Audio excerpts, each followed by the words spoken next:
Hello everyone, welcome to the class. So today we are starting the shadow.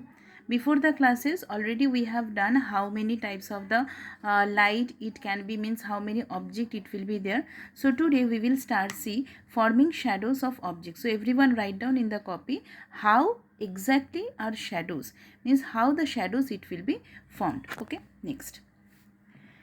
So to understand this type of things, the necessary condition for the formation of the shadows. So we need to arrange this type of the things. See, plastic balls, a transparent plastic sheet, a sheet of paper from a notebook, and a torch. You can do also this activity in your home. It is very easy. One student from the group will hold the object in front of the wall. Suppose this one is the wall, and in front of the wall you will just hold the ball. Now, another students of the group will shine a torch light over the ball. Okay, because the ball is the opaque object, and with the help of the light, it will create that thing on the wall that is known as the shadows. Okay, so observe how the shadows looks and feel in the observation table under the practice question number 9.1 from your book. Page number is 97. So from there you will get one table. Here the ball is given. What is the type of the shadow? Is it dark or faint? Okay, suppose if I keep my pen, so that type of the shadow, what it will be, like that you need to fill up.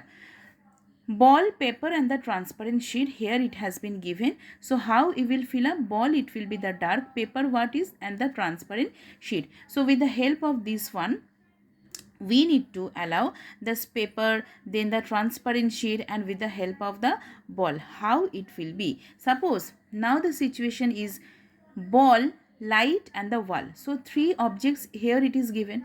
So now if I give the light behind,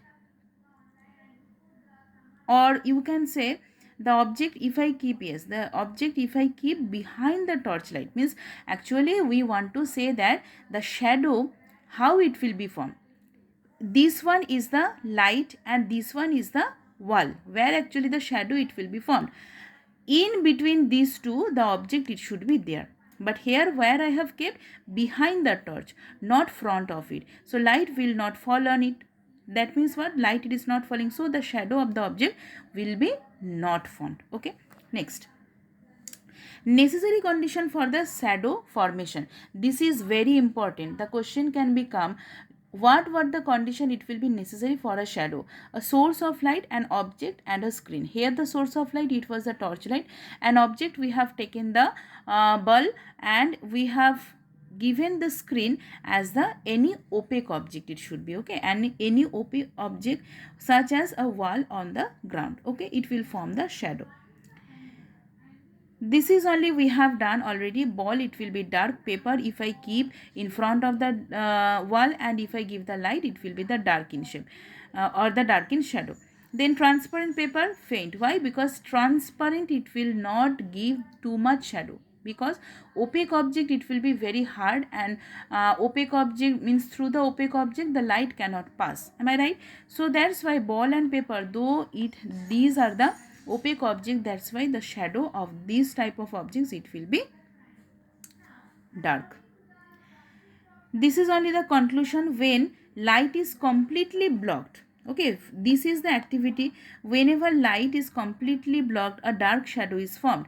Light means here the torchlight. Okay, from the torchlight, see here this image, the torchlight is giving the light, and here I have kept one cup, and from this cup no light it is passing to the wall. That's why it is means it is forming a shadow.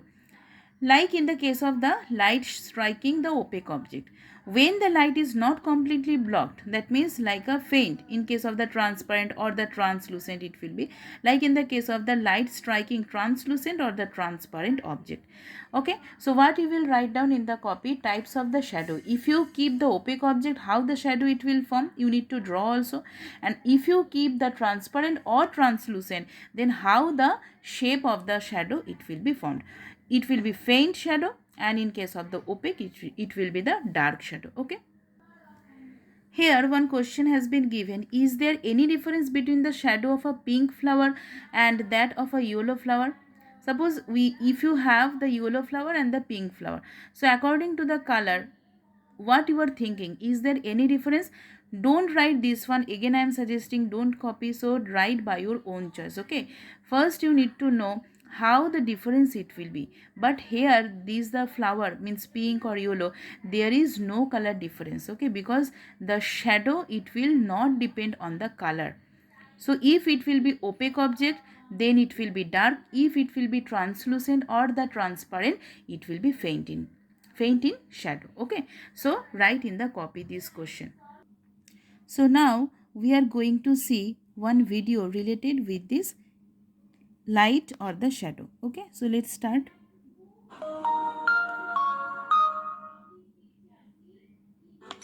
Formation and characteristics of a shadow. Hello students. All of you must have seen the shadows of objects like trees and yourself forming on the wall or on the ground in the presence of light. It appears like a dark patch on these surfaces, doesn't it? Have you ever wondered how a shadow is formed? Let's find out. When the light from a source falls on an object from one side, some of the light does not pass through the object to reach its other side. Hence, due to the absence of light, a dark patch is seen opposite to the light source. This is called the shadow of that object. Shadows are generally formed on opaque surfaces, such as a wall or a table. Such surfaces are also known as screens. Now that we know how a shadow is formed, can you think of the conditions necessary for its formation? Yes, that's right. The conditions necessary for the formation of a shadow are a source of light, an object, and a screen on which a shadow will be formed. Therefore, when the light from a source falls on an object from one side, the shadow of the object is formed on the screen which is present on the other side of the object. So, now we know how a shadow is formed and the conditions necessary for its formation.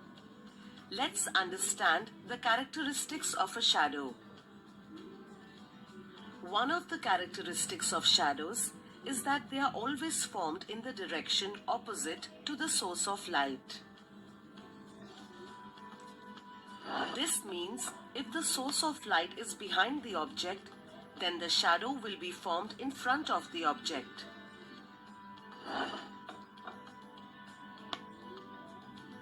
Another characteristic of shadows is that they do not show the color of the object whose shadow is being formed. As we can see in this scenario, the object is red in color. However, the shadow formed is not red, but simply a dark patch on the screen. So, students, now let's summarize what we have learned today.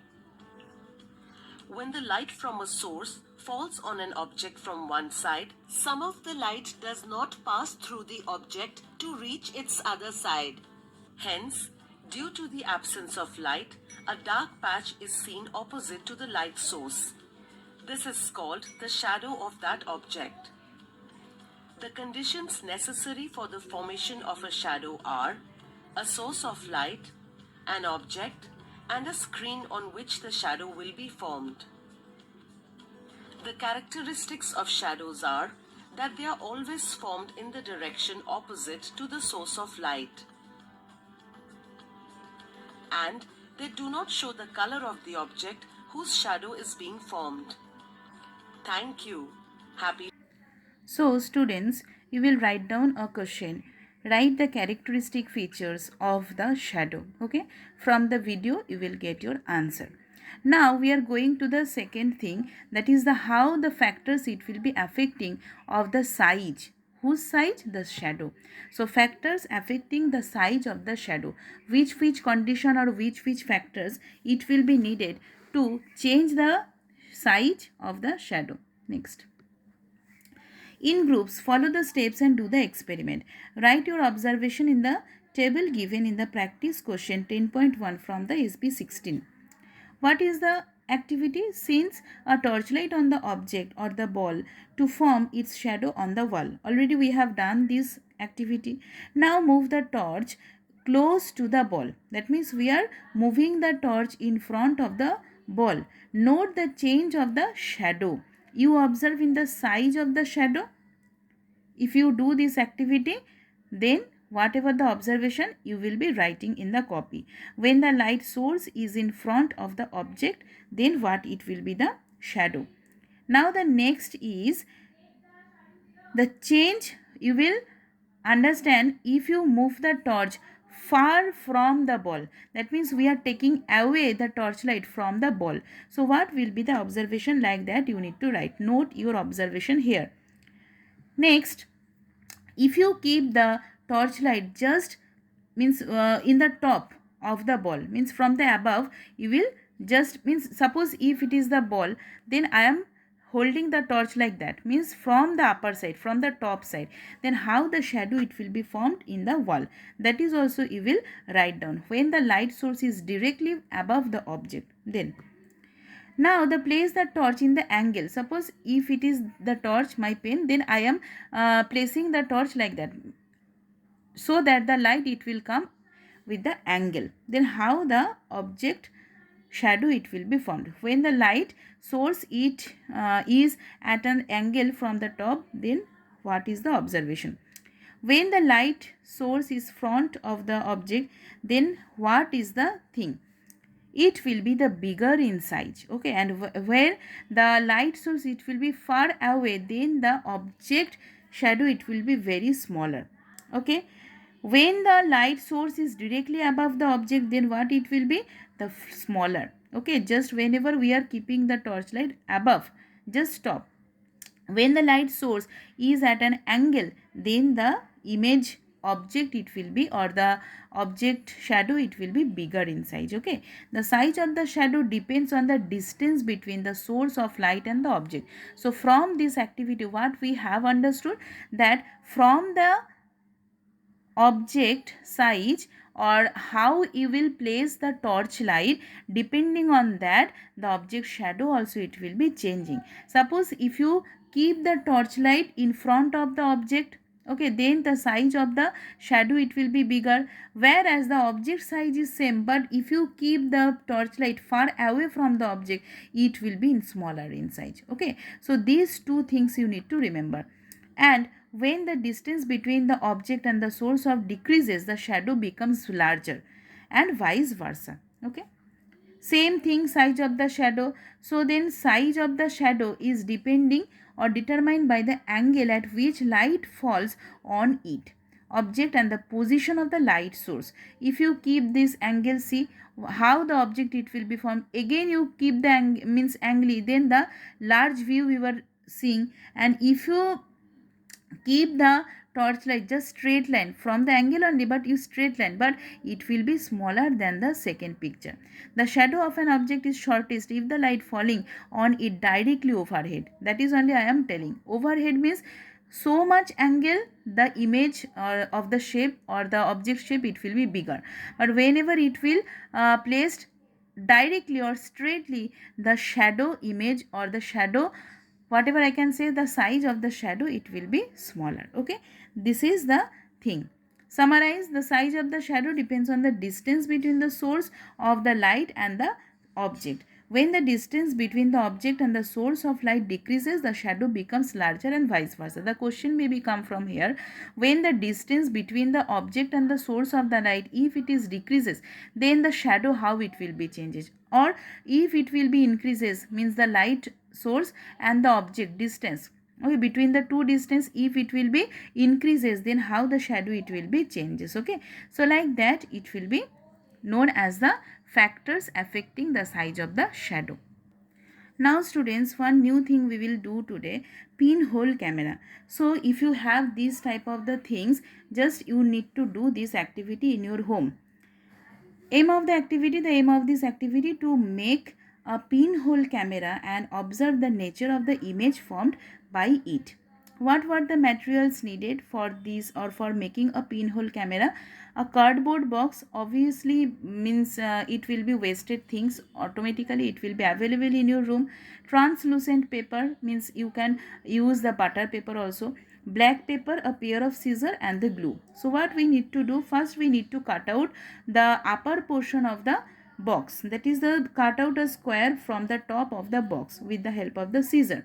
Next, apply the glue on the outer side of the hole in the cardboard box. So we are applying the glue. Next, what we will do, paste the translucent paper on the box such that it covers the hole completely. Whenever we are cutting this portion, we need to cover up with the help of the translucent paper.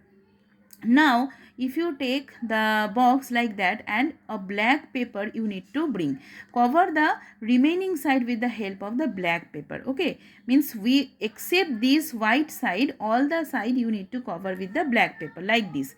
Okay, after covering it will be looking like this. Next, make a teeny hole on the side covered with black colored paper with the tip of a pen or pencil. So here it will be a hole, okay, in the black covered area. Now your pinhole camera is ready. If you keep in front of the hole, if you keep a light candle, place a candle in front of the pinhole camera such that the flame of the candle is in front of the camera hole, like that. Means from the candle the light is going inside of the pinhole camera. So what we will see, look at the look at the white screen of the pinhole camera. What do you see? Let's see. Like that, whatever means it is looking like the light, it is going to whatever invert. Okay, look at the white screen on the pinhole camera. So what do you think?